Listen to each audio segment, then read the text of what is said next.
Assalamualaikum warahmatullahi wabarakatuh.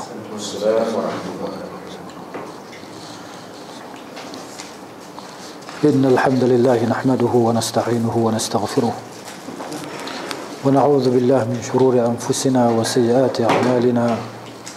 May yahdihillahu fala mudilla lahu wa may yudlil fala hadiya lahu.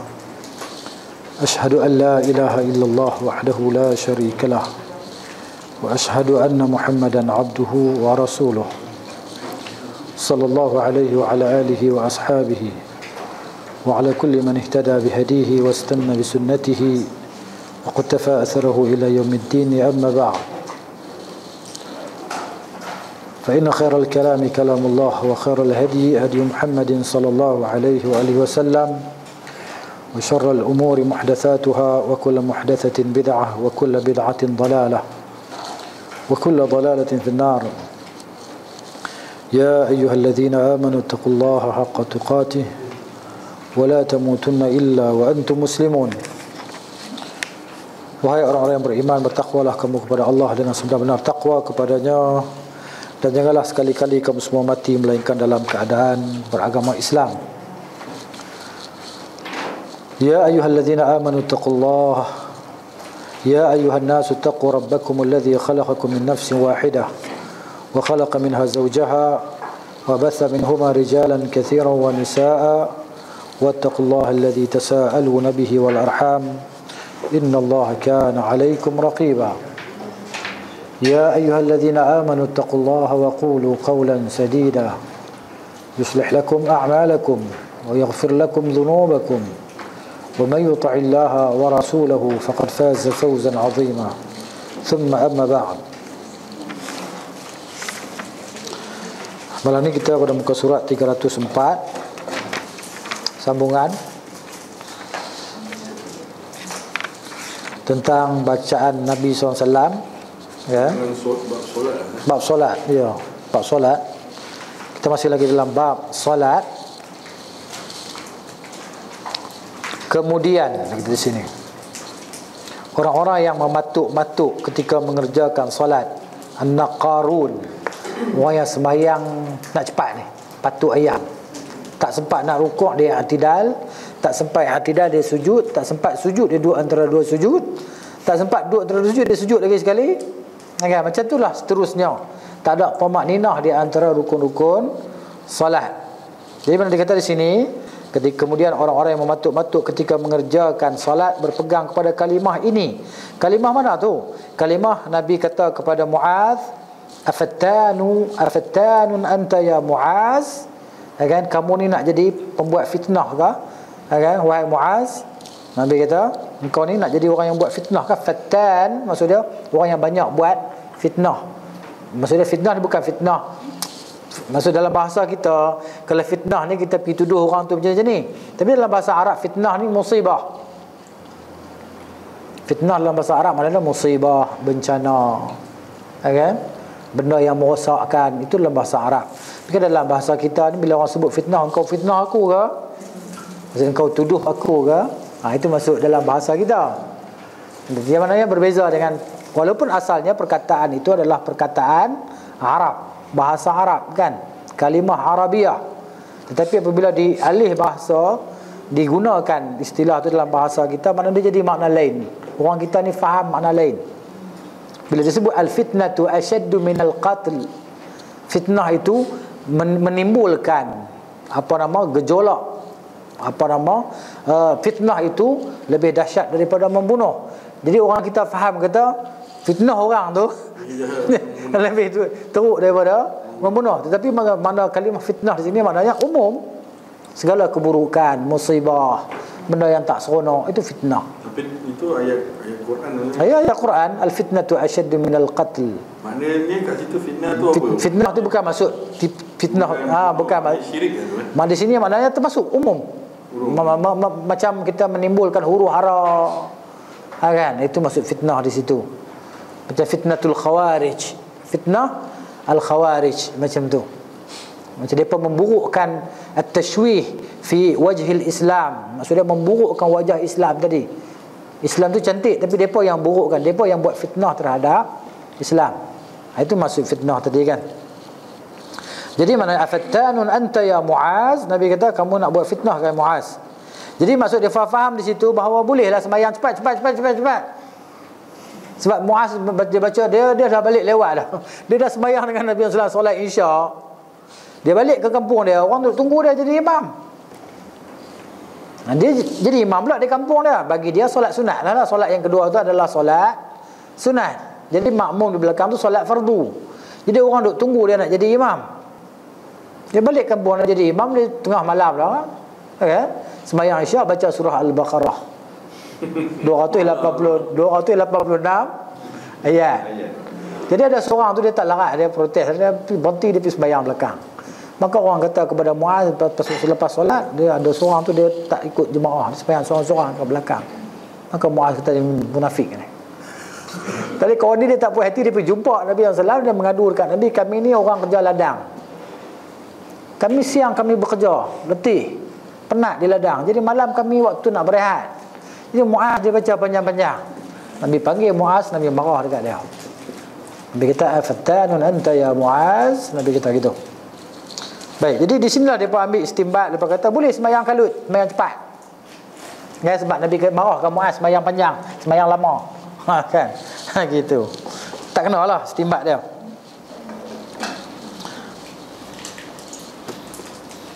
Macamlah orang istinbat. Dia istinbat hadis yang membolehkan demonstrasi. Dia ambil hadis yang diriwayatkan oleh Al-Imam Al-Bukhari rahimahullahu taala, hadis yang mana seorang sahabat tadi kan. Hadis dalam bab jiran yang buruk, macam itulah. Tentang kejiranan. Hadis dalam Al-Adabul Mufrad oleh Al-Imam Al-Bukhari, bahawa hadis itu disebut bahawa maknanya seorang sahabat tadi dia mengadu kepada Nabi sallallahu alaihi wasallam bahawa jiran dia ni terlalu menyakiti dia. Jiran menyakitkan dia maknanya.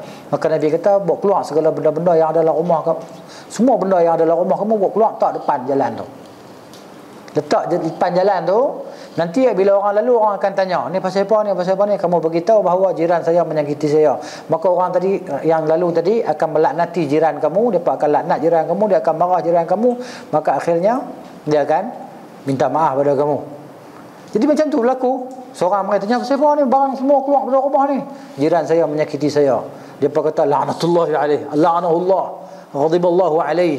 Dia marah, dia kata Allah Ta'ala laknat dia apa semua. Dia ni pun takut-takutlah, dia pergi minta maaf kawan tu.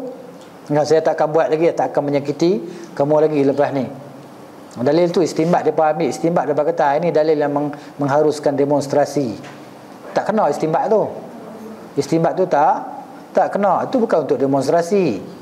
Ya kan? Itu maknanya Nabi tadi dia ajar macam mana kita nak ajar jiran kita tadi. Dia kata tunjuk perasaan cara aman. Tak kena. Cara tu tak kena. Tapi memanglah ustaz-ustaz ada tu guru kita, prof kita yang istinbat ni macam tu, tapi istinbat tak kena. Dan kita tak boleh pandang pun dia punya pendapat dia. Kerana apa? Pendapat dia khilaf dengan kibar. Dia sigar. Ya, walaupun ada 3 PhD, tapi dia masih tetap sigar berbanding dengan kibar. Para ulama besar tadi yang mengharamkan demonstrasi, dan demonstrasi ini bukan daripada Islam pun. Demonstrasi ini daripada kufar barat. Kan? Dia banyak dipanggil perkara-perkara yang buruk, yang tetap, maksudnya yang terbina di atas demonstrasi tadi. Tak boleh. Itu salah istinbat. Macam mana istinbat salah? Perkataan dalil itu betul, dalil itu sahih dalam sahih Al-Bukhari dalam Al-Adabul Mufrad tadi. Nah itu. Baik. Jadi maknanya kemudian orang-orang yang mematuk-matuk ketika mengerjakan solat berpegang kepada kalimah ini tanpa menghiraukan kalimat sebelumnya maupun sesudahnya. Dia pun tak ambil hadis lepas tu dan hadis sebelum tu. Hadis lepas tu cerita pasal apa? Nabi kata, mana orang yang belakang, yang solat di belakang kamu ada orang tua, ada orang yang ada hajat, ada orang yang dhaif, kan? Maknanya ada orang yang ada anak-anak di belakang apa semua. Jadi maknanya sembahyang tadi khafif, ringankan solat tadi. Nah, itu maksud dia. Jadi Nabi SAW tadi mempelbagaikan bacaan Nabi kan. Kadang-kadang hatta dalam solat subuh Nabi baca surah yang terpendek kan. Dalam solat subuh maknanya nak cerita kata benda tu boleh, tapi tidak mulazamah lah. Bukan tiap-tiap pagi baca inna a'tainakal kautsar. Nah kan. Kenapa? Kerana nak meraihkan orang nak pergi office, tiap-tiap pagi baca surah yang terpendek tu tak kena pula, tu khilaf dengan sunnah. Itu maknanya kita kadang macam ni, kadang macam tu. Itu maksud dia.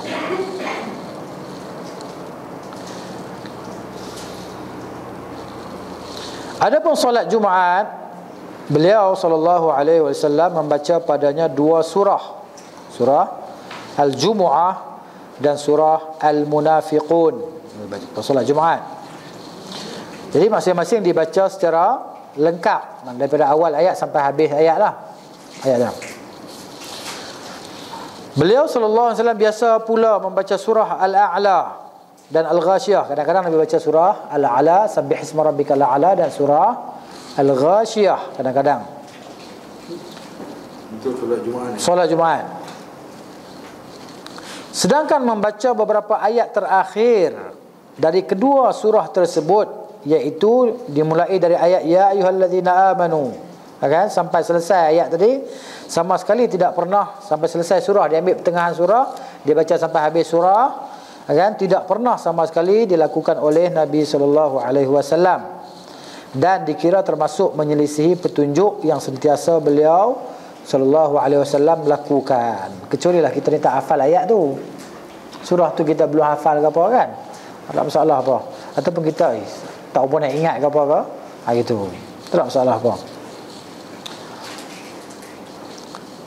Dan dia bukan sesuatu yang wajib lah, bukan sesuatu yang wajib. Maknanya sunnah ni kita sebut ada sunnah yang mustahabbah, ada sunnah yang wajibah. Jadi kalau para sahabat kita dah sebut dah, bahawa para sahabat radhiyallahu taala anhum, depa ni tak kira wajibah ke mustahabbah ke, semua depa hantam, semua depa buat. Kan? Nak rebut fadilat tadi, nak rebut fadilat ittiba' sunnah, ikut Nabi sallallahu alaihi wasallam, depa buat semua para sahabat tadi. Kalau kita orang belakang-belakang ni kan banyak songeh sangat. Ni boleh ke, ni makruh ke? Makruh kira boleh jalan lagi lah, kan? Kalau haram tu maknanya memang tak berani buat lah. Tapi kalau makruh ni boleh jalan lagi lah, tak ada masalah apa, kan? Sebab tu tengok ada Tok Syekh dia pun kan duk isap shisha tu, sambil duk ceramah duk isap shisha. Tadi je ni, kan, pipe yang ada tu keluar apa nama, yang diperisa dia macam-macam, ada strawberry, ada lemon, ada orange, semua kan. Itu dia.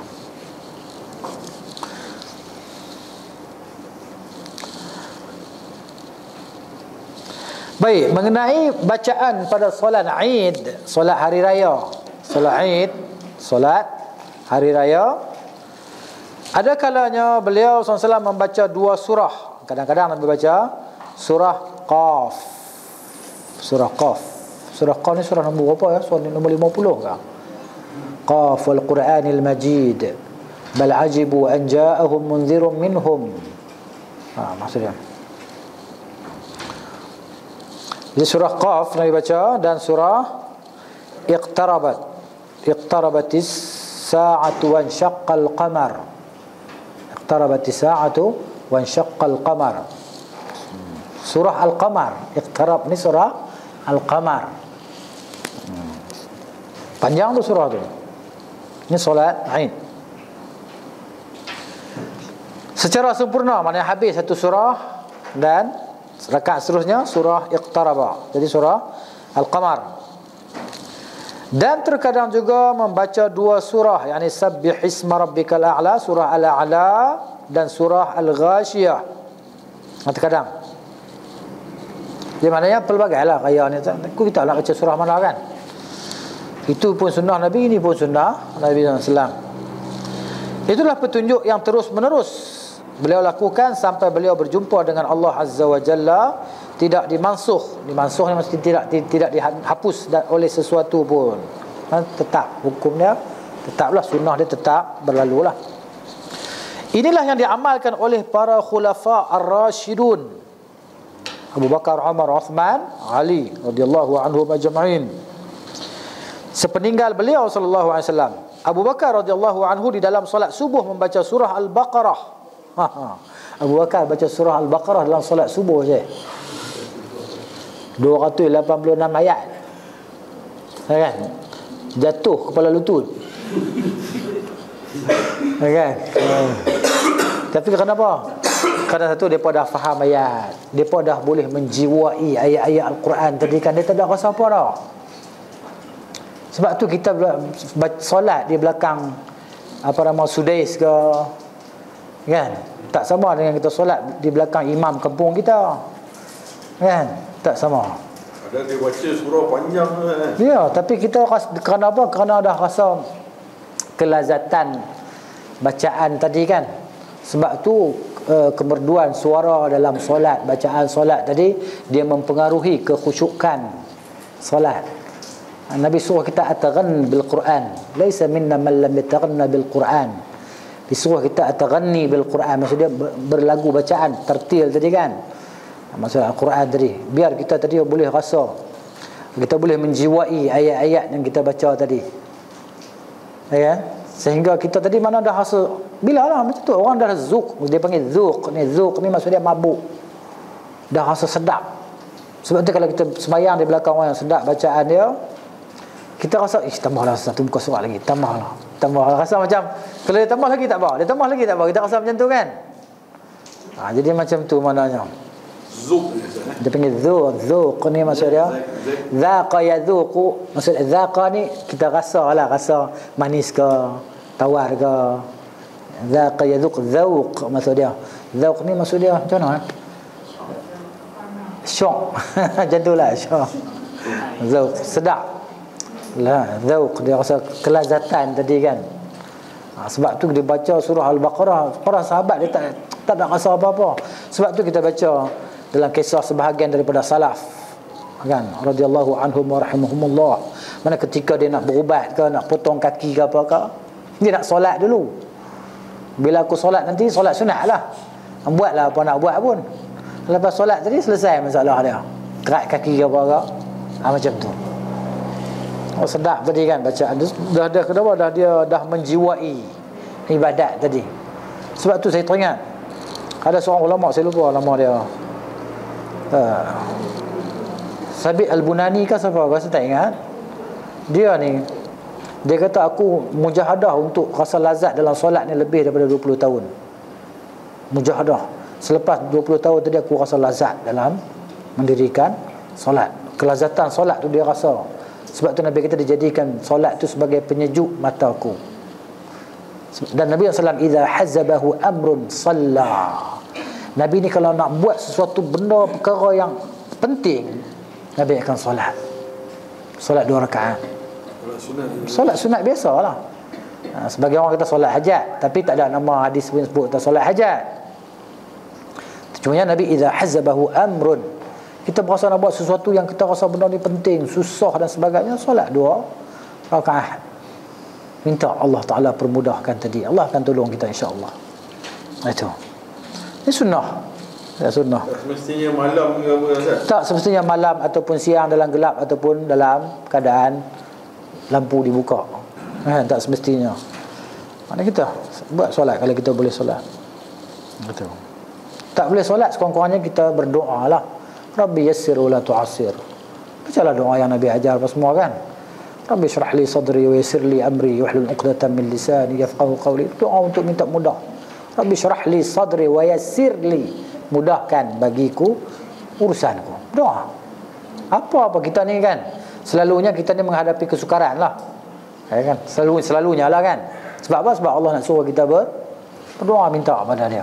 Dan bila kita doa, kita dapat pahala dan kita dapat apa yang kita minta. Itu. Jadi Abu Bakar dia solat subuh, dia baca surah Al-Baqarah dan menyelesaikan solatnya. Kita baca surah Al-Baqarah ni berapa jam? Satu juzuk setengah jam, 2 juzuk sejam, tambah lagi dekat-dekat sejuzuk, dekat-dekat sejam setengah lah, lebih kurang sejam lebih lah surah Al-Baqarah. 1 juzuk setengah jam. Itu baca lancar lah, kan? Kalau baca orang baru habis Iqra' 6 ni lambat lah sikit, kan? Dia baru habis Iqra' 6, dia nak try baca Quran lambat lah sikit lah, kan? Jadi mungkin dia boleh pergi sejam ke 45 minit ke. Tapi kalau orang yang dah lancar apa semua, tartil bacaan dia setengah jam lah, ataupun 25 minit ke, macam tu. Maknanya sejam lebih lah satu surah. Solat subuh je sejam je. Kita solat subuh pukul apa? Pukul 6:30. 540 6 suku dah, 6 suku solat lah. 540 tapi kat masjid dia 6 suku baru dia qamah kan. 6 suku maknanya 7 suku baru tu surah Al-Baqarah. 7 suku tu kat 7.5, 7.45 baru dia habis solat subuh. Jadi solatnya ketika dan menyelesaikan solatnya ketika hampir terbit matahari. Kat nak terbit dah matahari. Kan ni kalau orang kerja ofis pakai berhenti dia sembahyang seorang di belakang lah. Ataupun dia tengok isu imam ni imam mana. Kan macam orang kampung saya tu sekali tu. Ya. Dia kampung saya tak tahu di mana kan. Tak apalah. Tak boleh cerita. Jadi maknanya solat Isyak dia baca surah Yasin. Dia dah biasa hafal Yasin kot. Dia nak try malam tu dia baca Yasin. Saya tak ada lah orang cerita. Lepas tu orang tak pergi dah jadi imam dah. Itu dia. Baik. Ketika hampir terbit matahari, maka para makmum berkata, ini bukan tengah solat lah, dia pun tak cakap masa solat pun. Wahai khalifah, ya khalifatu Rasulillah, kan? Matahari hampir terbit. Matahari nak terbit dah, dia berkata. Lepas mayang tadi kan beritahu dekat Abu Bakar. Apa Abu Bakar jawab? Dia kata seandainya dia terbit maka dia tidak mendapatkan kita dalam keadaan lalai. Maknanya gitu. Kita sembahyang sampai habis pun terbit dah. Maknanya kita sah solat kita lah. Sah solat kita. Maknanya ini nak cerita kata bila kita mula solat di dalam waktu, habis solat di luar waktu, solat kita sah. Solat kita sah tu dia. Hukum dia macam itu. Macam tu. Ya, yang ini ada amanah sahih ni. Ini adalah sanad dia sahih dikeluarkan oleh Imam Malik dalam Muwatta, begitu juga Ibn Abi Shaybah dalam Musannaf dia kan. Tu. Tapi kalau kita sembahyang lah 7.45 baru nak sembahyang subuh, matahari terbit dah. Tapi kalau tak sengaja tak apalah. Tak sengaja tak ada masalah apa. Tertidur ke kan? Terjaga-jaga la ilaha illallah, matahari dah terbit dah, aku tak sembahyang subuh lagi. Sembahyang subuh pukul 8.30. Tak masalah apa. Falyusalliha idza dzakaraha, maka naklah dia dirikan solat tadi bila dia teringat. Bila teringat kita solat. Bukan qada, solat. Besar Rasulullah pernah ya, dalam satu perjalanan. Siapa nak kejut kan bila kata saya kejut. Sekali dengan dia tak terkejut. Kan? Maknanya Nabi tengok ada cekah dah. Habis wuduk. Okey. Solat macam biasa. Masa tu Ustaz dia solat sunat fajar dulu kan. Solat sunat fajar. Ustaz saya tak ingat hadis tu, wallahu a'lam. Tapi kalau dia ingat, siapa dia ingat? Haji. Kan? Tapi macam itulah. Dia solat sunat. Solat sunat qabliyah. Kan? Solat sunat qabliyah dulu, lepas tu dia solat fardu tadi kan. Sebab fadilat apa nama qabliyah fajar ni sangat besar lah. Rakaatain al-fajr khairu min ad-dunya wa ma fiha. 2 rakaat sebelum fajar lebih baik daripada dunia dan isinya. Itu. Sebab apa? Sebab Nabi muwadhabah. Nabi tak pernah tinggal kan qabliyah fajar tu. Kalau kita pula, kita pergi ke masjid, kita baru nak takbir qabliyah, maka imam dah Bilal dah iqamah, kita sembahyang fardu dulu. Lepas tu kita boleh gantikan yang kita tertinggal tadi kan. Ya, itu qabliyah tadi. Tapi berlaku kat kawan saya, dia solat macam itulah. Dia pergi dulu solat berimam.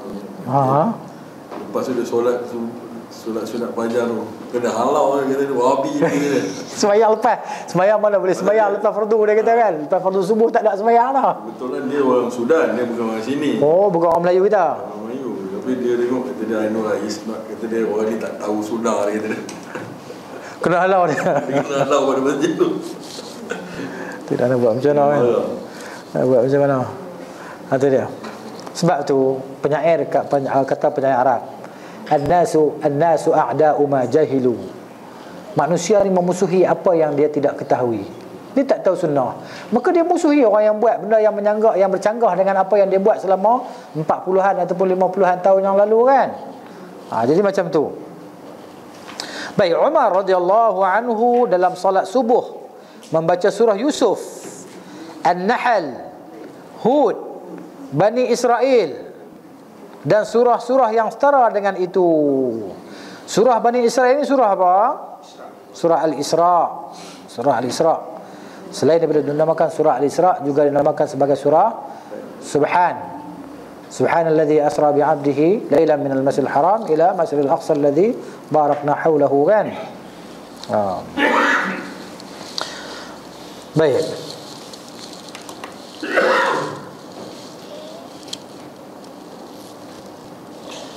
Dalam hadis yang diriwayatkan oleh Al-Imam At-Tirmizi rahimahullah, hadis yang dihasankan oleh Al-Hafiz Ibn Hajar dalam kitab dia Nataijul Afkar, dan begitu juga Albani telah sahihkan hadis ini. Hadis Aisyah radhiyallahu anha, katanya, kana an-nabiy sallallahu alaihi wa alihi wasallam la yanamu hatta yaqra'a Bani Israil waz-Zumar. Adalah Nabi sallallahu tidak tidur sehingga Nabi membaca surah Israel, yakni surah apa nama tadi, surah Al-Isra tadi, kan, dan juga surah Az-Zumar. Hadis riwayat At-Tirmizi. Kalau kita nak baca bolehlah, selain daripada surah membaca surah Al-Mulk, selain daripada membaca surah Al-Mulk sebelum tidur, kita boleh baca surah ni, kan, sebagai sunnah Nabi sallallahu, surah Isra dan surah Az-Zumar.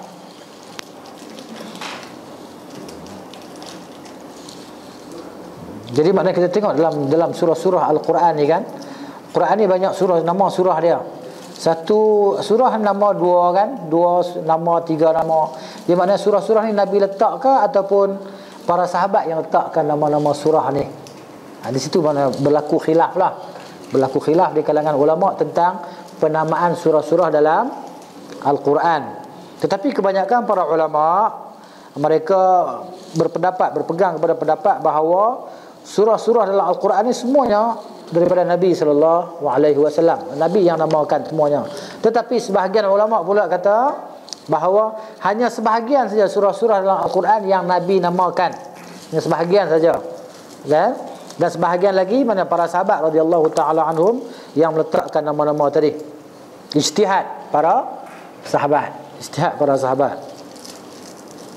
Jadi di antara disebut di sini, ya, di antara nama-nama surah yang disebut oleh Nabi SAW adalah surah Al-Baqarah, surah Al-Imran. Itu di antara dia.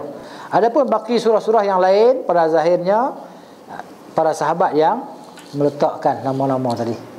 Kalau Al-Baqarah, Al-Imran itu Nabi yang letakkan. Adapun surah-surah yang lain yang maknanya 115 tinggal semua 114 surah, kan. Surah-surah yang lain atas ijtihad para sahabat radhiyallahu taala anhum. Itu cerita dia. Baik. Seandainya perbuatan Rasulullah SAW memanjangkan solatnya dianggap mansuh, bagaimana mungkin hal itu tersembunyi bagi para khulafa ar-rasyidin, lalu diketahui oleh orang-orang yang mematuk-matuk saat solat? Maksud di sini dia nak apa? Nak membetulkan orang-orang yang solat tidak tumaninah lah, maksud dia. Kan? Dengan apa? Dengan dalil dan alasan tadilah hadis Muaz tadi. Sebagaimana kita tengok rakan-rakan kita daripada mazhab Hanafi. Daripada mazhab Hanafi mereka ni sembahyang macam tu. Kebanyakannya laju. Sembahyang dia laju. Terutamanya bila dia solat seorang diri. Cuba perhatikan. Daripada Pakistan, India, Bangladesh. Tapi yang ketaranya daripada Pakistan lah, dan Afghanistan. Mereka sembahyang macam tu. Kalau kita sembahyang belakang mereka, kita penat. Sembahyang tu macam mana kita kategorikan, Ustaz? Adakah sah solat dia? Okey. Kalau kerana kejahilan dia semua, kerana itu yang dia tahu, ilmu itu yang dia dapat, maka innallaha ghafurur rahim lah. Tapi kalau dia dah tahu dah secara terang dan nyata, dia masih lagi nak bantah, kan? Masih lagi tak mau ikut ta'assub, maka orang ni dapat musibah lah. Mana dapat musibah, kan? Selama mana ada takwil lagi, kita tak kata macam tu lah dekat dia. Cumanya kita beritahu secara umum, kalau buat macam ni memang batal solat berdasarkan dalil begini. Kan? Tapi kalau dia buat juga kerana kejahilan, kebanyakannya begitulah, kebanyakannya, kan, manusia ni jahil. Dia jahil ni pasal dia ikut imam juga. Ya, jahil kerana dia tadi berpegang kepada imam dia. Dia tak mau cari dah. yang lain. Tak mau belajar dah. Kan? Istinbat imam dia salah, dia pun salah juga. Gitu. Macam kita kata puak-puak Syiah ni lah. Puak-puak Syiah ni hukuman tak sama. Hukuman terhadap para ulama dia tak sama dengan orang biasa dia. Jadi para ulama yang mengetahui tadi menyembunyikan kebenaran, memang dijatuhkan hukum dia kufur. Macam Khomeini itu kan dikafirkan oleh para ulama Sunni. Khomeini, dan begitu juga dengan ayat-ayat syaitan mereka yang lain lah. Kan ayat-ayat syaitan. Bukan ayatullah, ayatus syaitan. Itu.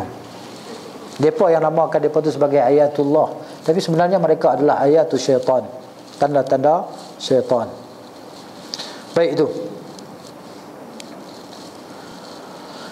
Adapun hadis yang diriwayatkan oleh Al-Imam Muslim rahimahullahu taala rahmatan wasi'ah wa tayyiballahu tharah dalam kitab sahihnya dari Jabir bin Samurah radhiyallahu anhu, Nabi sallallahu alaihi wasallam membaca pada solat subuh Qaf wal Qur'anil Majid bal ajibu aja'ahum munzirun minhum. Itu dia. Dan solat beliau sesudah itu adalah ringan, yakni singkat. Maka maksud sesudah itu, apa dia maksud sesudah itu? Adalah sesudah solat subuh, yakni beliau SAW memanjangkan bacaan solat subuh melebihi bacaan pada solat-solat yang lain.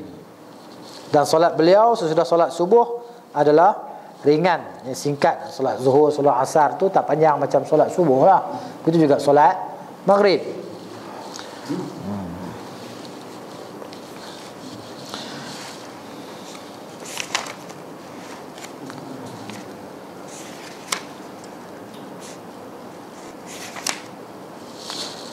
Pengertian ini diindikasikan oleh pernyataan Ummul Fadl ketika mendengar Ibnu Abbas membaca surah Al-Mursalat.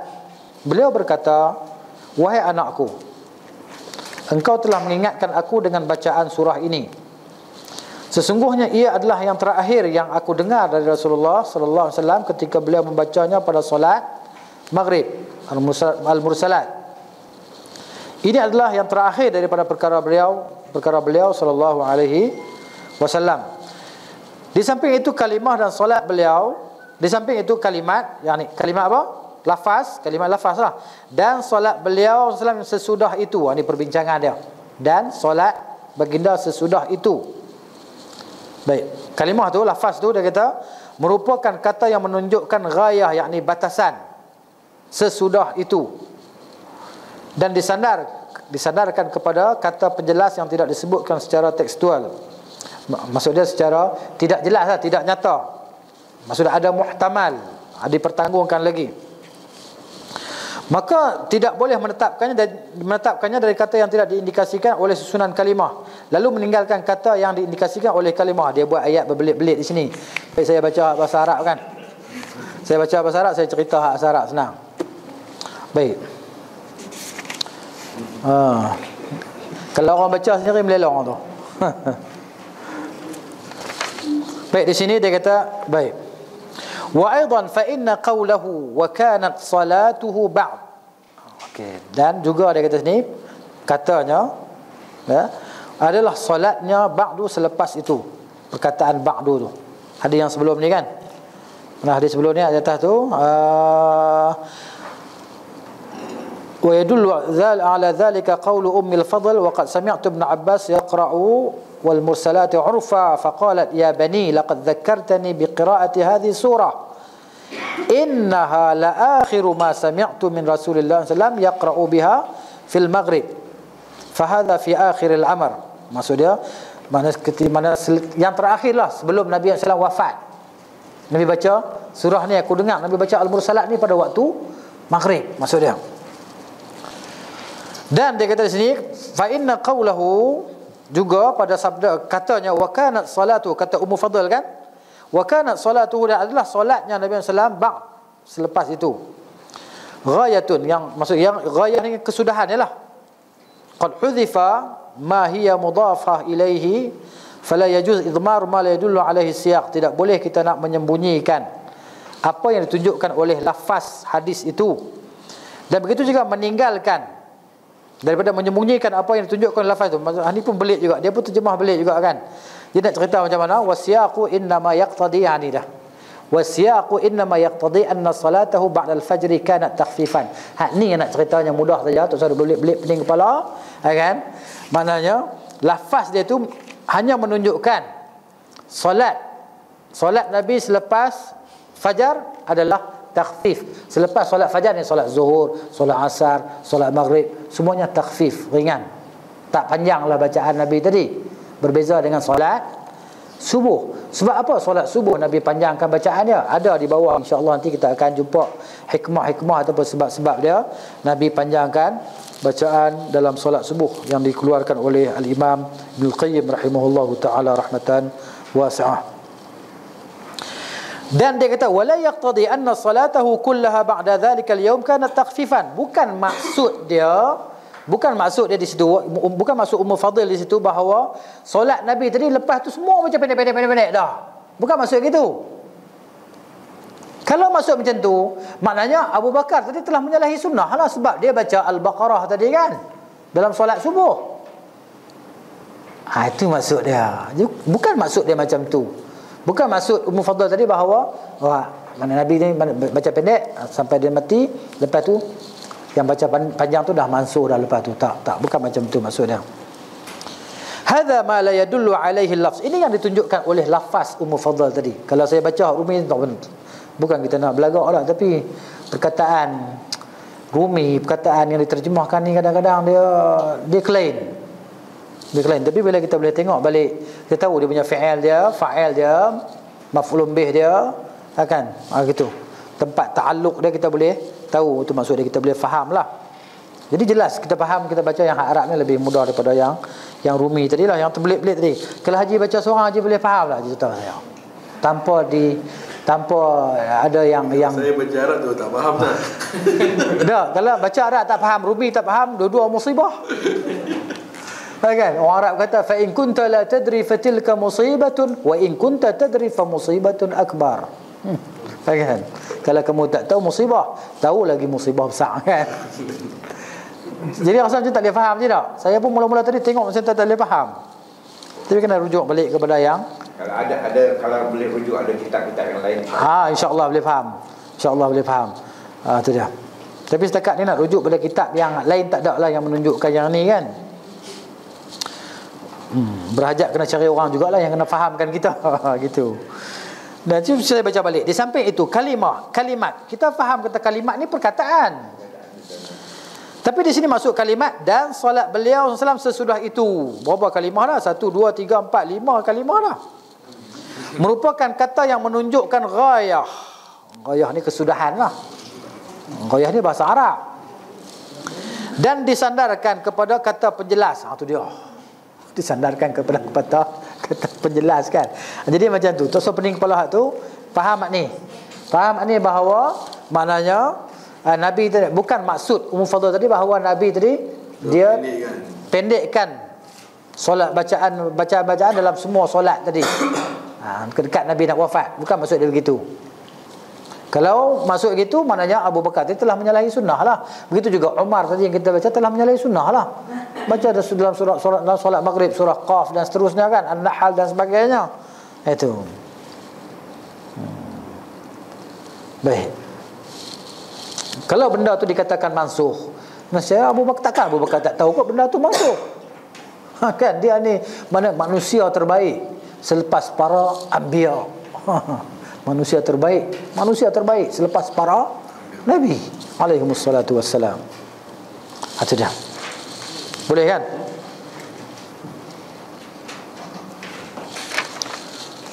Baik, makna hadis.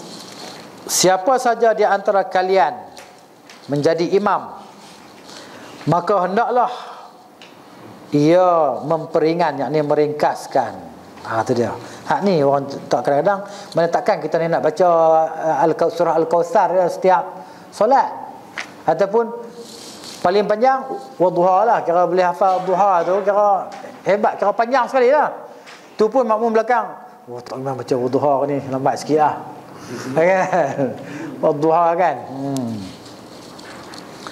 Baik, ayyukum amman nas falyukhaffif. Ini juga cerita tentang hadis apa nama? Kisah Muaz tadi lah. Kisah Muaz tadi. Ada dia. Maknanya Nabi kata siapa yang nak jadi imam, maka ringankan. Jadi ringan tu tengok suasana. Kalau dengar budak-budak duk menangis apa semua tadi, apa semua, kita boleh pendekkan bacaan apa semua. Sebab apa? Sebab Nabi SAW tadi cukup faham bahawa kalau panjang mak dia tentu sembahyang tak khusyuk lah. Tak khusyuk lah solat sebab anak duk menangis ke apa kan. Itu. Hadis riwayat Al-Bukhari. Dan perkataan Anas bin Malik radhiyallahu anhu, Rasulullah sallallahu alaihi wasallam adalah orang yang paling ringan solatnya namun sempurna. Maksud dia jangan faham kata Nabi ni baca pendek semua. Jangan faham macam tu. Kan? Maksud ringan di sini. Maksud ringan di sini, apa yang Nabi buat tu semuanya ringan. Hatta surah Al-Baqarah, hatta surah Al-Baqarah. Ringan. Macam solat kusuf gerhana matahari tu, Nabi baca Al-Baqarah rakaat pertama tu kan. Rukuk sama panjang dengan qiyam. Saya pernah sekali seumur hidup. Kita sembahyang sempat kami belajar dulu di Karachi dulu. Kan satu budak kawan imam Somalia, budak Somalia jadi imam, dia hafiz sembahyang kusuf gerhana matahari. Okay? Surah Al-Baqarah satu rakaat. Ya Allah, kita first time sembahyang kan, mengkusuf kan. Gerhana. Surah Al-Baqarah satu rakaat, cuba bayangkan. 2 jam ni. Rukuk pun ya Allah. Rukuk nak sama dengan qiyam. Tu dahsyatnya. Memang pinggang tu rasa nak bila nak bangkit tu kan. Boleh bangun ke tak boleh bangun ke? Semasa rukuk tu yang lama tu Ustaz. Boleh baca selain tasbih tu dia tak boleh baca Al-Quran. Tak boleh baca Al-Quran dalam rukuk. Tasbih. Boleh baca yang lain pada lepas tasbih, berdoa apa ke? Mana dalam rukuk tadi maknanya cuma ayat Nabi subhanakallahumma rabbana wa bihamdika Allahumma ghafirli. Boleh lah baca dalam rukuk tadi kan. Quran tak boleh, sujud dengan rukuk tak boleh. Tak boleh baca Quran ketika rukuk dan sujud. Tapi kalau kita niat berdoa tu dalam ayat Quran. Baik, maksudnya kita takwilkan ayat tadi sebagai doa. Jangan kita kata dia ayat Quran. Jadikan dia sebagai doa. Ubah lafaz sikit. Na jadi ni ke? Kami jadi saya ke? Kan? Allahumma rabbi syrah li, kan? Rabbana syrah apa nama? Lana. Boleh lah. Niatkan dia sebagai doa bukan ayat Al-Quran. Tak apa lah. Itu. Dia panggil takwil. Takwil dan tafsir. Takwil maksudnya tafsir ayat tadi.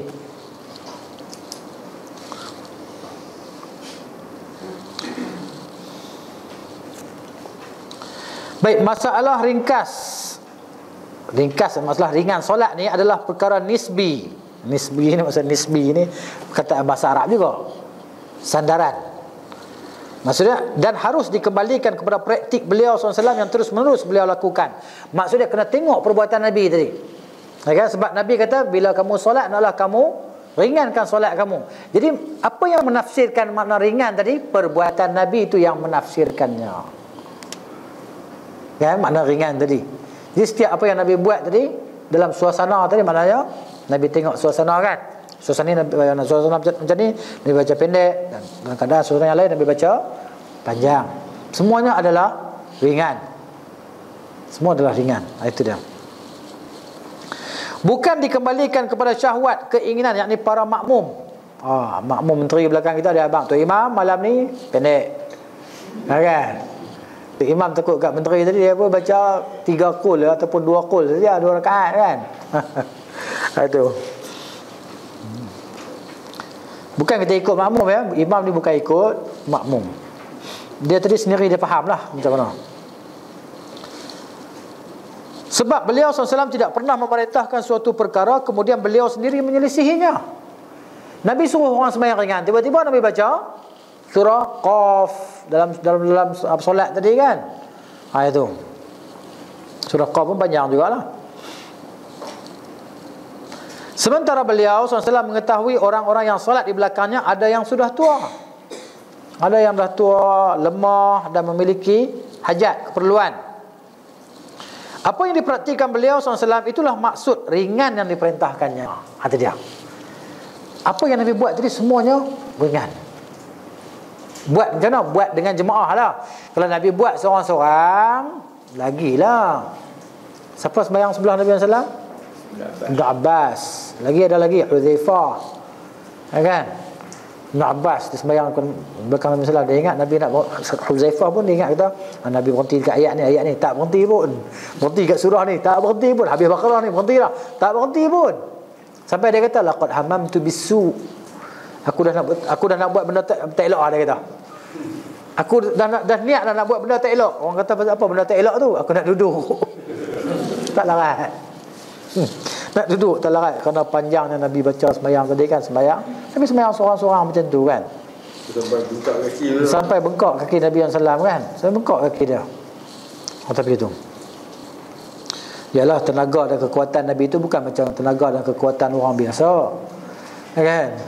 Nabi tadi maknanya dia kalau dia tak makan pun dia tak ada apa. Tak rasa apa kan? Jadi kalau berterusan puasa hari ni esok tu tak ada apa kan? Tapi kita ni tak sama dengan Nabi SAW. Itu dia. Sangat mungkin solat beliau sallallahu alaihi wasallam yang seharusnya masih lebih panjang berapa kali lipat. Nabi boleh baca panjang lagi kalau Nabi nak kan. Maka praktik solat beliau SAW itu lebih ringan dibandingkan solat yang seharusnya. Itu dia. Kalau ikutnya Nabi yang sembahyang dengan para sahabat tu yang baca panjang-panjang tu, itu kira ringan lah. Nak banding kata Nabi tu boleh baca panjang lagi. Al-Baqarah masuk pada Al-Imran, masuk kepada An-Nisa apa semua, sampai kepada Al-Maidah tadi kan.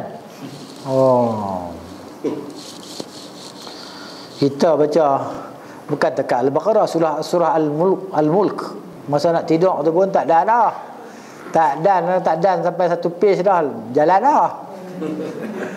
dah. Ataupun baca dah pikuk lain dah, masuk surah lain dah. Kalau jenis hafal lah, mengantuk sangat. Tapi kalau duduk sembang, dia boleh hantam sampai pukul 12, pukul 1 boleh sembang lagi. Kalau nak tidur pukul 9, dia nak bangun tahajud pukul 3 pagi, 2 pagi, tidur awal, dia pun baca surah Al-Mulk. Tak ada habis surah Al-Mulk, dia pun jalan dah. Tidur lena dah. Itu dia. Kita ni bila nak buat baik ni, syaitan ni macam tu lah. Bila kita nak buat baik dia marilah. Kalau nak sembang dia suruh lagi. Alah, sembang lagi. Tahu. Sebab tu kedai kopi ni tak rugi. Orang berniaga kedai kopi, kedai mamak tak rugi je. Petunjuk yang terus menerus beliau SAW praktikkan, itulah yang menjadi hakim. Itu dia maksud dia. Praktis Nabi tadi. Tafsir yang menafsirkan perkataan ringan, maksud ringan yang sebenarnya tadi. Itulah dia hakim, pemutus atas setiap perkara yang diperselisihkan oleh orang-orang yang berselisih. Orang ni kata macam ni, orang ni kata macam ni. Tengok Nabi buat macam mana. Kan? Dia buat macam tu. Okey. Ikut Nabi. Yang menunjukkan kepada hal itu adalah riwayat An-Nasa'i dan ahli hadis lainnya. Ahli hadis ni ulama hadis lah. Dari Ibnu Umar radhiyallahu anhuma, dia berkata, Rasulullah SAW memerintahkan kami agar meringankan solat. Nabi suruh kami ringankan solat, dan beliau mengimami kami dengan membaca surah As-Saffat. Surah As-Saffat ni ada berapa ayat? Ada 186 ayat.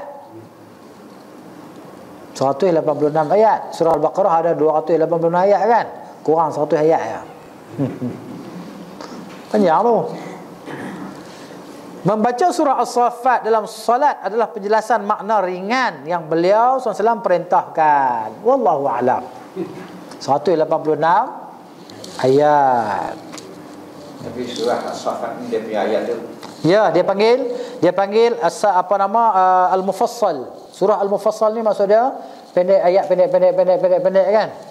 Dia Al-Quran ni surah-surah ni dia ada macam, ada bahagian-bahagian dia panggil As-Sab'ut Tiwal. Surah At-Tiwal ni surah-surah yang panjang dalam Quran. Lepas tu dia bagi surah Al-Mufassal. Kan? Al-Mufassal ni surah yang pendek-pendek ataupun ayat dia pendek-pendek tapi ayat dia banyak. Pendek-pendek, ayat dia banyak. Macam surah Saffat tadi lah. Di surah dia panggil surah yang panjang dalam Al-Quran, lebih 7 surah. Dia panggil As-Sab'ut Tiwal. Kalau kita belajar dalam ulum tafsir, dia adalah ni sebut ilmu usul tafsir kan. As-Sab'ut Tiwal, 7 surah-surah yang panjang, iaitu pada Al-Baqarah, Al-Imran, An-Nisa, Al-Ma'idah, Al-An'am, Al-A'raf, Al-Anfal, At-Taubah. Macam itulah lebih kurang. Kan? 7 surah. Kemudian kalau surah Al-Mufassal, pasal apa dia panggil surah Al-Mufassal? Kan? Kerana dia tadi, di antara surah-surah tadi dia mari bismillah. Lepas surah dia ayat dia pendek-pendek. Lepas tu surah dia pendek, bismillah. Lepas tu surah yang lain pula. Itu maksud dia.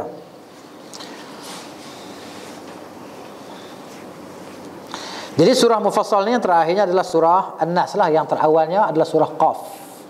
Bermula dengan surah Qaf, akhir dengan surah An-Nas. Mufassal. Jadi At-Tiwal, Mufassal. At-Tiwal ni panjang lah. At-Tiwal ni jawab macam ni. Kan? At-Tiwal ni daripada perkataan tawil, panjang. At-Tiwalu maksudnya surah-surah panjang. Surah-surah panjang yang sebut tadi kan. Kemudian Al-Mufassal,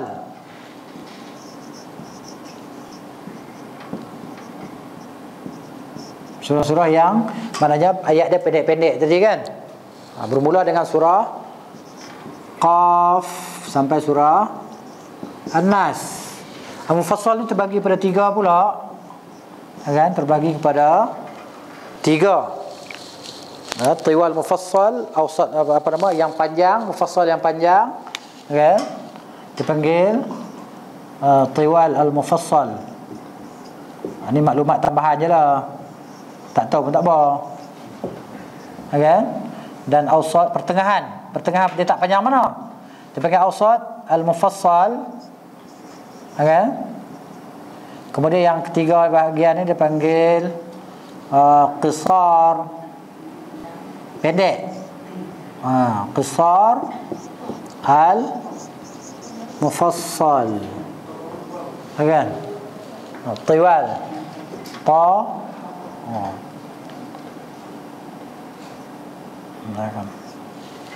Tiwal Al-Mufassal, Asal Al-Mufassal, qisar. Yang mana yang bahagian yang pertama tadi, kan? Daripada surah Qaf sampai surah An-Naba. Ini Qaf sampai An-Naba. Qaf Al-Quranil Majid. Ini An-Naba amma yatasa'alun lah. Amma An-Naba'u, surah An-Naba. Anil Naba'il Azim kan. An-Naba, Hamzah di bawah. Kan? Itu. Ini bahagian pertama. Yang kedua, daripada An-Naba sampai Ad-Duha. Daripada An-Naba kan, sampai Wad-Duha lah. Wad-Duha. Ini yang pertengahan. Dia tak panjang. Yang pertengahan ni lah, Mufassal yang pertengahan. Kemudian yang pendek-pendek lah. Ada daripada Ad-Duha sampai An-Nas lah. Ad-Duha sampai An-Nas. Ini maklumat tambahan sajalah. Ini dalam Quran. Baik, kita masuk pula pada pasal Nabi SAW tidak menetapkan surah tertentu.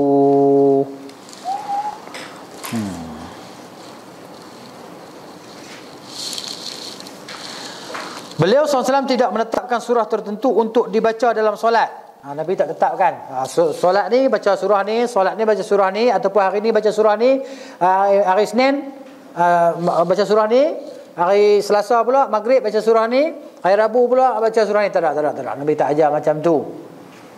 Macam sebahagian orang lah, ketika saya pernah terbaca satu buku dalam buku bahasa Malaysia lah. Tak tahulah kawan ni dia ambil mana. Nak ambil wuduk ni, setiap rukun, setiap anggota wuduk ni ada doa yang tertentu. Basuh tangan dah doa dia. Don tu. Ustaz Don. Oh. Dia mengajar macam itu. Don ni apa cerita Hindustan tu. Dulu-dulu tengoklah masa Jahil Merakab tu kan. Tu cerita dia. Jadi mengarut tu. Ni benda mengarut. Main mana benda-benda macam ni. Habis wuduk, imam dah habis dah solat. Saya ingat dia wuduk kemarin tu. Kan? Mengarut. Ambil. Dan memang saya pernah baca, saya mengaji pondok dulu. Tahun 87, 88 dulu belajar pondok, memang saya pernah baca buku tu.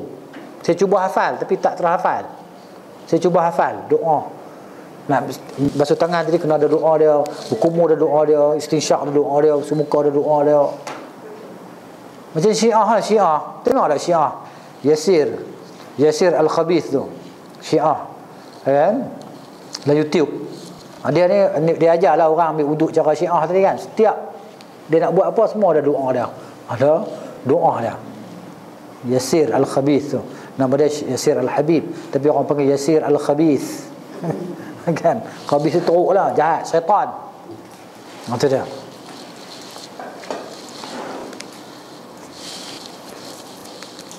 Okey, bid'ah lah. Oh, sangat bid'ah lah. Sangat bid'ah. Bid'ah jidan. Bid'ah jidan. Ada orang bid'ah jidan.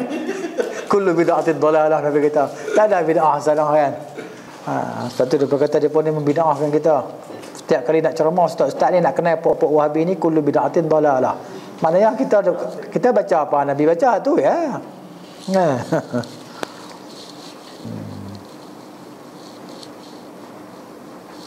Kecuali pada solat Jumaat dan solat Id, yani solat hari raya. Adapun solat-solat lain maka disebutkan oleh Abu Dawud dari Amr bin Shu'aib an abihi an jaddihi. Ini Amr bin Shu'aib daripada ayahnya, daripada datuknya. Dia berkata, tidak ada satu surah pun dari kelompok mufassal yang kita baca tadi kan. Tidak mufassal. Qaf sampai An-Nas tu dia kata, baik pendek maupun panjang, melainkan aku pernah mendengarnya dibaca oleh Rasulullah SAW mengimami orang pada solat-solat wajib, solat fardu. Maknanya Nabi baca tadi kan, semua surah Nabi baca. Aku dengar Nabi baca semua surah. Maksudnya Nabi tak menentukan pun solat ni baca surah ni, solat ni surah ni, hari Isnin baca surah ni, Selasa baca surah ni, Rabu surah ni, sampai hari Ahad baca surah lain. Itu maksudnya tak Nabi tak ajar macam tu. Hadisnya sanad dia hasan.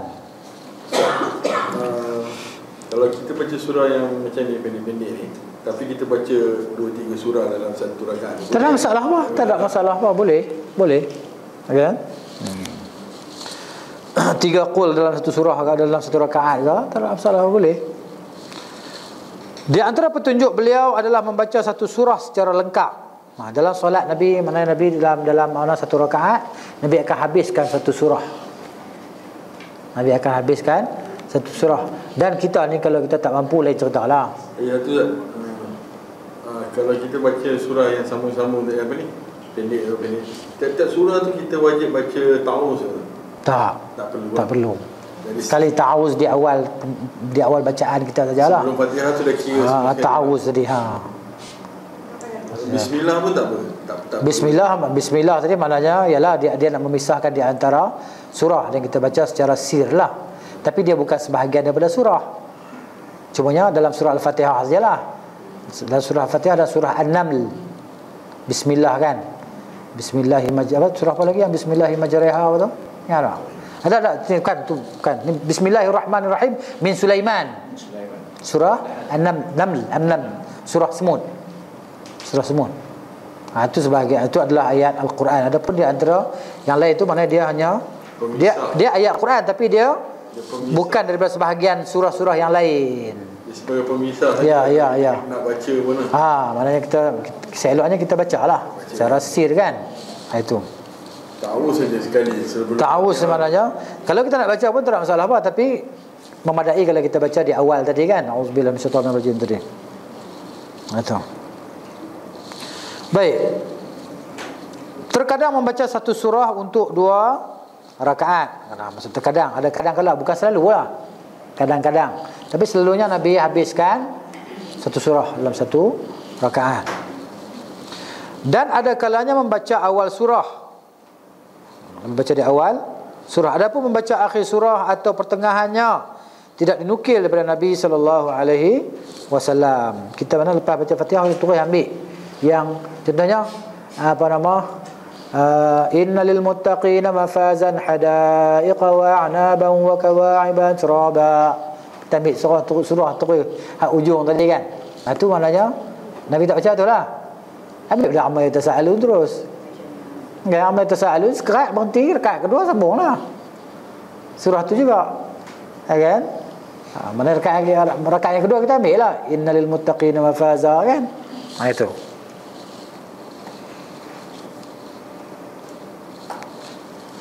Sedangkan membaca 2 surah dalam satu rakaat, macam tadi ya, 2 surah dalam satu rakaat pernah beliau lakukan pada solat sunnah. Tapi perbuatan itu tidak pernah dinukil daripada beliau SAW pada solat fardu. Tapi kalau kita baca boleh tak? Boleh, tak ada masalah apa kan. Benda ni ialah kita kata benda maknanya bacaan dalam Al-Quran tadi. Sebab Nabi tak menentukan pun kita nak baca mana-mana surah, 2 ataupun 3 surah. Tapi kalau kita nak kalau kita nak pegang yang ni pun tak ada masalah apa. Kita baca dalam solat sunat sebagai betul-betul nak mencontohi Nabi SAW. Itu maksudnya.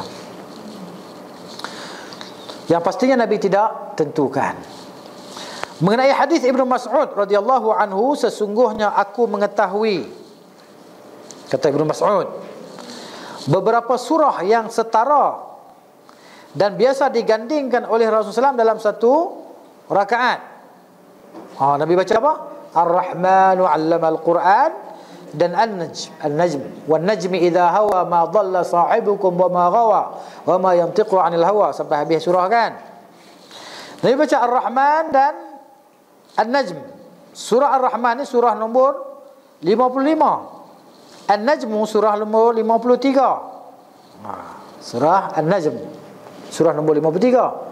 Ar-Rahman 55. Kemudian ayat pula, An-Najm 62 ayat, Ar-Rahman 78 ayat. Dekat-dekat sama ayat je kan. 78 ayat dan 62 ayat, campurlah 2 tadi. Panjang tu, 100 lebih. Kan? 100 lebih ayat tu. Ni dalam satu rakaat. At-Tur dan Az-Zariyat dalam satu rakaat pula. Itu saja. Ada lagi Iqtarabat, surah tertinggal tu. Surah apa nama? Iqtarabatis sa'atu wa insyaqqal qamar kan, surah Al-Qamar kan, yang ada jumlah dia 55 ayat tu. Dan surah Al-Haqqah 52 ayat. Surah Al-Qamar 55 ayat, Al-Haqqah 52 ayat dalam satu rakaat. Kemudian At-Tur dan Az-Zariyat Nabi baca dalam satu rakaat, serta idza waqa'atil waqi'ah laisa liwaqa'atiha kadhibah, surah Al-Waqi'ah kan. Dan Nun wal qalami wa ma yasturun kan, surah Nun dalam satu rakaat. Surah Waqi'ah dan surah Nun dalam satu rakaat Nabi baca. Banyak ni. Baik. Ini adalah berita tentang perbuatan beliau SAW tanpa keterangan lebih lanjut mengenai tempatnya. Dia tak beritahu tempat solat mana kan. Tak beritahu pada solat mana. Itu. Cuma dia beritahu ini adalah perbuatan Nabi SAW, dan dia tak beritahu apakah pada solat fardu atau pada solat sunnah. Maka ia tergolong dalil muhtamal. Dalil muhtamal ni maksudnya ada kemungkinan Nabi sembahyang baca dalam solat fardu, dan ada kemungkinan Nabi baca dalam solat sunat. Itu dia. Adapun membaca satu surah untuk 2 rakaat, satu surah 2 rakaat, macam tadi lah, amma yatasaalun sampai dekat innalil muttaqina mafaza tu, dia berhenti sebelum tu, dia berhenti ayat sebelum tu, ayat apa tak ingat dah. Dia habis, lepas nanti rakaat yang kedua pula selepas Fatihah dia sambung pula innalil muttaqina mafazan sampai habis. Ini dia kata sangat jarang beliau SAW lakukan, sangat jarang lah. Itu dia. Abu Dawud menyebutkan dari seorang lelaki dari Juhainah bahawa dia mendengar Rasulullah SAW membaca surah Az-Zalzalah, idza zulzilatil ardu zilzalaha, pada solat subuh dalam 2 rakaatnya. Ha, tu dia. Sanad kuat tadi ni. Dalam 2 rakaat solat subuh Nabi baca Az-Zalzalah. Baca sekerat ayat tadi, separuh ayat, separuh surah. Bukan separuh ayat, separuh surah. Separuh surah Nabi rukuk, terusnya rakaat yang kedua Fatihah, sambung lagi surah Az-Zalzalah tadi. Mana sangat pendek lah kan? Sangat pendek lah. Itu.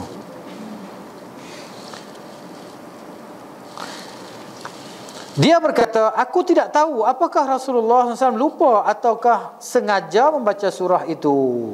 Kan, lupa ataupun sengaja. Tapi kalau maknanya ataupun ni minta maaf. Ya. Surah Az-Zalzalah ni ada kemungkinan Rasulullah baca rakaat yang pertama surah tu, rakaat yang kedua pun surah tu juga. Dua rakaat pertama satu surah yang sama, rakaat yang kedua ya surah yang sama. Untuk 2 rakaat. Boleh juga ihtimal macam tu. Ada pun baca satu surah untuk 2 rakaat.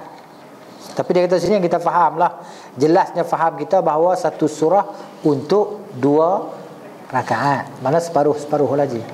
Separuh-separuh. Okay? Satu surah untuk 2 rakaat. Itu faham yang lebih dekat lah. Itu faham yang lebih dekat. Itu dia.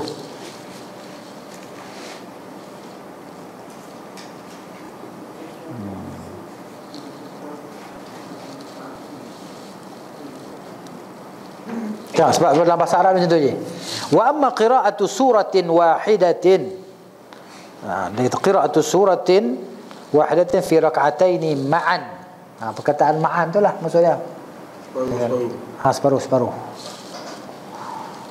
Faqallama kana yaf'aluhu. Sangat jarang Nabi buat. Itu dah. Tapi untuk baca surah yang sama satu rakaat, the next rakaat baca surah yang sama tak ada masalah apa, boleh. Kan ada seorang sahabat tu dia suka baca qul hu Allah kan. Sampai orang mengadukan Nabi. Nabi kata, "Pasal apa hamba aku tu?" Dia kata, "Aku suka." Dia aku suka baca tu. Nabi kata, "Kamu dapat apa yang kamu suka." Kan? Macam itulah kama qal Nabi sallallahu alaihi wasallam. Kemudian pasal memperpanjang rakaat pertama daripada rakaat kedua.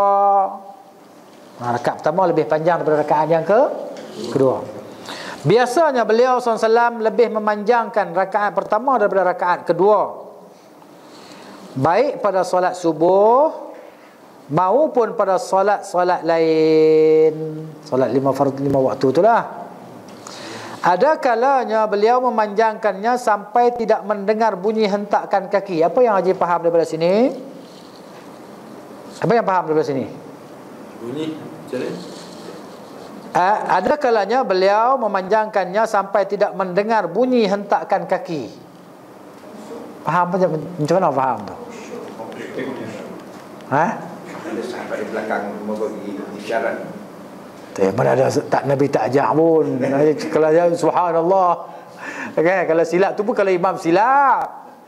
Okay, kalau saja panjang macam tak hentak kaki kan. Biasanya kalau kita dengar bunyi hentak kaki ni masa bila? Dak. Ni saya teka-teki pergi hilang mengantuk, nampak ada orang mengantuk. Ni apa ni? Orang baru datang solat. Jawapan dia tu. Maknanya bila semayang pendek ni, baca pendek, mana baca sikit ni, jadi orang takut masbuk bunyi tapak kaki orang lari nak dapat dengan imam tadi kan. Orang jalan cepat tadi bunyi. Tu dia. Jadi maknanya Nabi baca panjang. Kan Nabi sampai ada orang tu solat apa je? Yang orang tadi pergi ke Baqi' solat asar kan? Dia pergi ke Baqi' tu, dia pergi qada hajat. Dulu Baqi' dulu luas lah, masa sekarang ni Baqi' semuanya kubur lah. Dulu sebahagian kubur, sebahagian tempat untuk qada hajat. Bukan ada toilet. Pergi ke Baqi'. Dia boleh pergi Baqi' qada hajat, dia balik rumah dia boleh ambil wuduk di rumah dia. Dia boleh mai sembahyang asar di masjid tu, rakaat pertama tak habis lagi. Silap dan minum kopi lagi, singgah kopi cawan. Kan, kalau macam tu.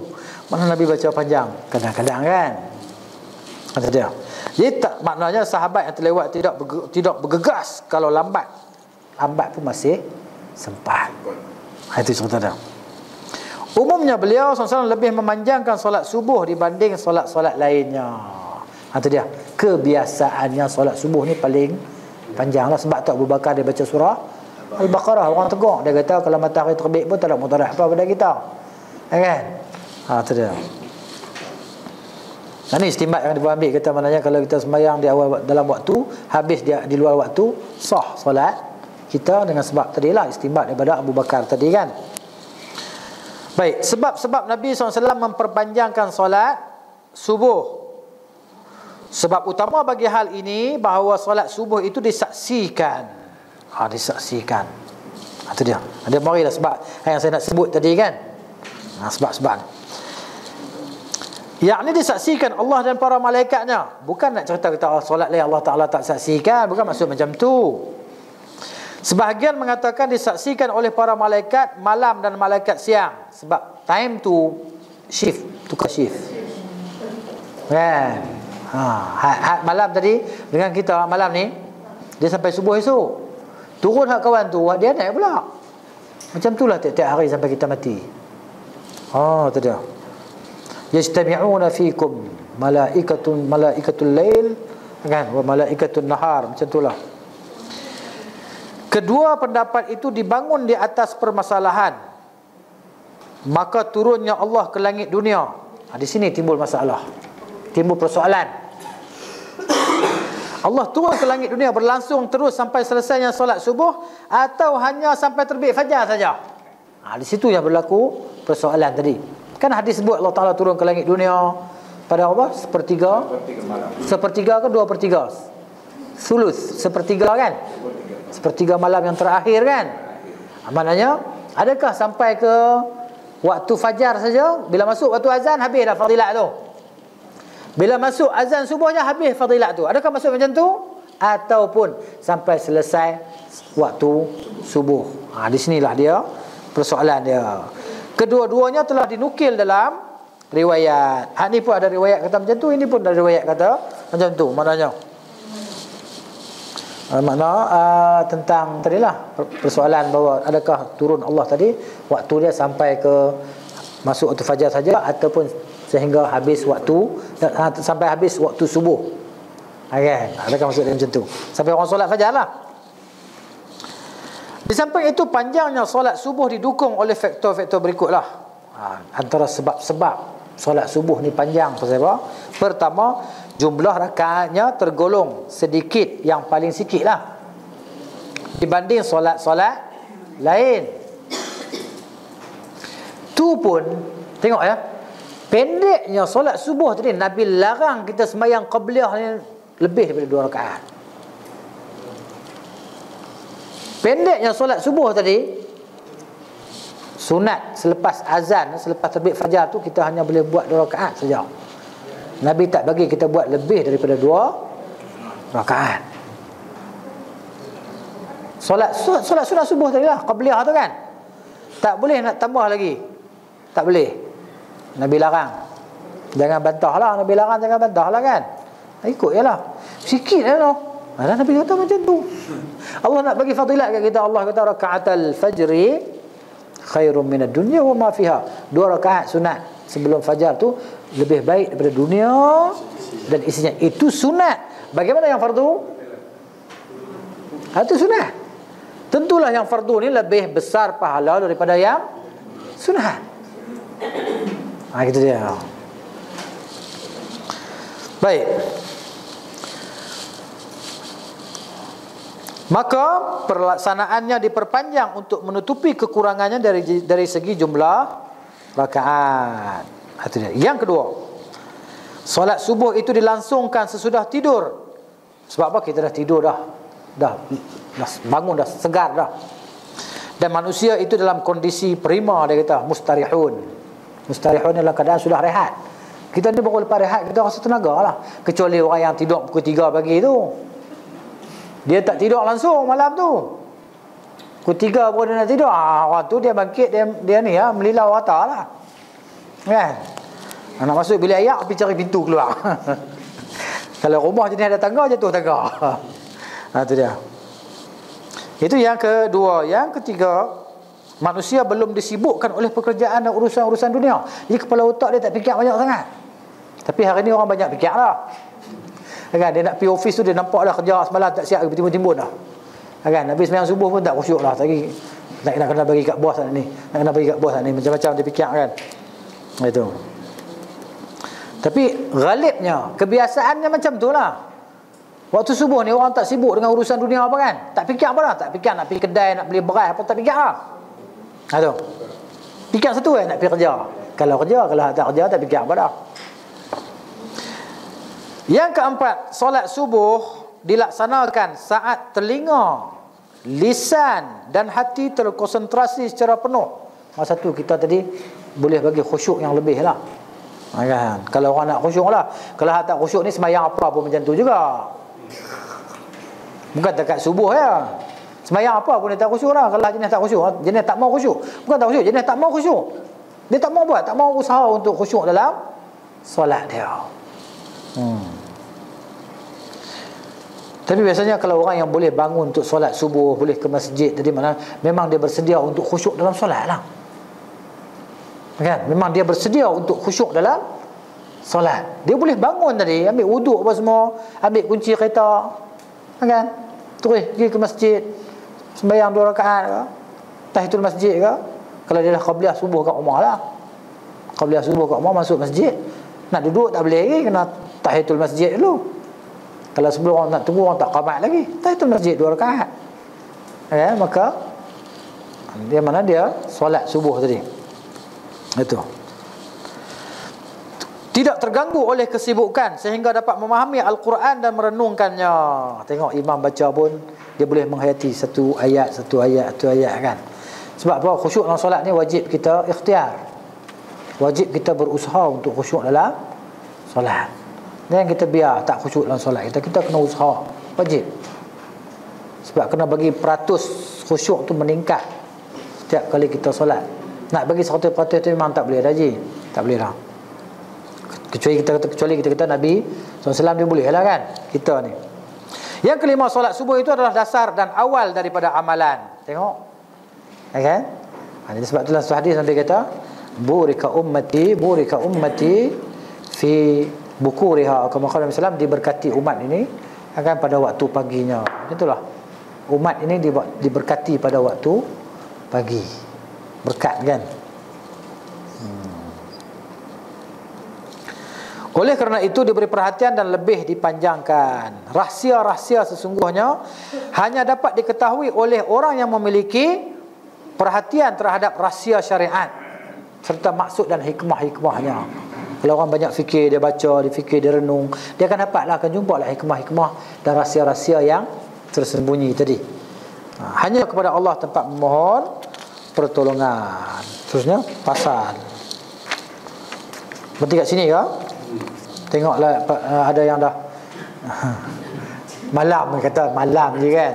Ini bukan siang, nama pun malam. Allah Ta'ala beritahu dalam Quran kan, waja'alna al-laila libasa waja'alna an-nahara ma'asha. Menjadikan malam tu sebagai pakaian untuk kamu. Carilah selimut pada waktu malam. Di sini tak ada selimut, kena balik rumah lah. Kan jadi macam tu. Ada soalan tak?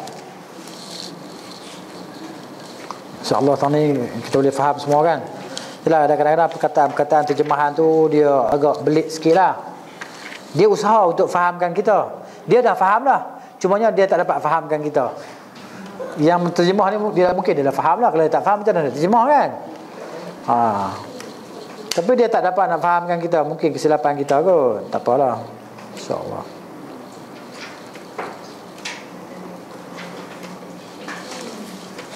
Setelah dia apa yang baik itu daripada Allah Subhanahu wa taala. Salah silap tu kesilapan saya. Aqulu qawli hadza astaghfirullahal azim li wa lakum wa li sairil muslimin wal muslimat fastaghfiruhu innahu huwal ghafurur rahim. Subhanakallahumma wa bihamdika asyhadu an la ilaha illa anta astaghfiruka wa atubu ilaik. Assalamualaikum warahmatullahi wabarakatuh.